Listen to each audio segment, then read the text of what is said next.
आज हम हल करेंगे प्रश्नावली 4.2। निम्नलिखित चतुर्भुज की रचना कीजिए। इसमें 3 पार्ट दिए हुए हैं। पहले 2 पार्टों में चतुर्भुज की भुजाओं के माप भी दिए हुए हैं, विकीर्णों के माप भी दिए हुए हैं। तो जैसे 4.1 में हमने बनाए थे वैसे ही बनेंगे, तो आप स्वयं रचना करें इनकी।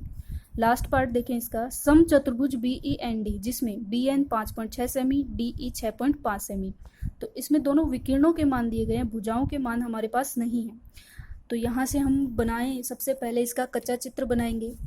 कच्चा चित्र बना के फिर इसकी रचना करना प्रारंभ करेंगे। तो ये हमने एक कच्चा चित्र बना लिया, सम चतुर्भुज BEND।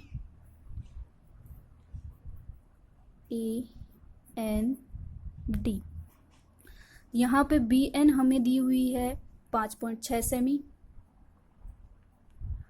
और DE दी हुई है 6.5 सेमी। तो दोनों ही विकिरणों के माप हमारे पास हैं। तो अब हम बनाना प्रारंभ करते हैं। तो सबसे पहले आप दोनों विकिरणों में से कोई एक विकिरण बना लें। तो हम यहाँ पे एक विकिरण बना लेते हैं 6.5 सेमी की DE 6.5 सेमी। तो इन दोनों को नाम दिया DE, माप है इसका 6.5 सेंटीमीटर। अब हमें पता है सम चतुर्भुज की दोनों विकिरण आपस में समलंब द्विभाजित होती हैं। तो समलंब द्विभाजित का मतलब दोनों एक दूसरे पर लंब बनाते हुए समान आकार में बांटती है, माप में बांटती है एक दूसरे को।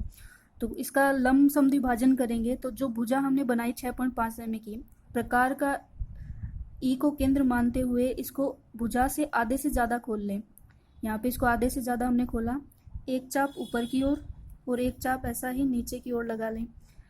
फिर डी को केंद्र मानते हुए जितना हमने खोल रखा है उसी माप से उसी चाप के ऊपर एक ऊपर और एक नीचे की ओर माप लें। अब इन दोनों जो चाप हमने काटे हैं उनको आपस में सीधा मिला दें। इन दोनों कटे हुए चापों को हम एक बार नाम दे देते हैं X, Y, और जो बीच में बिंदु हमने काटा उसको नाम दिया O।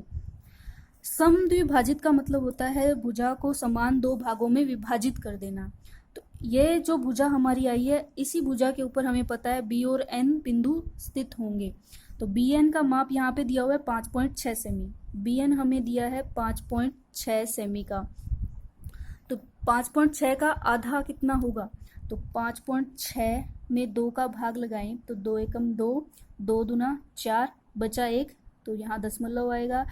ये 16 नीचे है तो ये 16 बन गया, 2 का 16 में भाग गया 8 बार, यानी ये मान हो गया 2.8। तो यहाँ O से केंद्र मानते हुए हमें ऊपर और नीचे दोनों तरफ 2.8 सेमी का चाप काटना पड़ेगा। तो यहाँ से इसको 2.8 लेते हैं, ये 5 हो गया। यहाँ पे प्रकार और पेंसिल की नोक बराबर होनी चाहिए। यहाँ से इसका माप लेना है 2.8, ये 5, 6, 7 और ये हो गया 8। सॉरी, ज़्यादा हो गया, ये हो गया 2.8। तो यहाँ O को केंद्र माना हमने, O से ऊपर की ओर 2.8 सेमी का इसी रेखा के ऊपर, और ऐसा ही एक चाप नीचे। दोनों ही 2.8 2.8 हो गए, यानी पूरा लंबाई हम देखें तो 5.6 सेमी की हो गई। अब इसको हम नाम दे देते हैं N बिंदु और इसको नाम देते हैं B।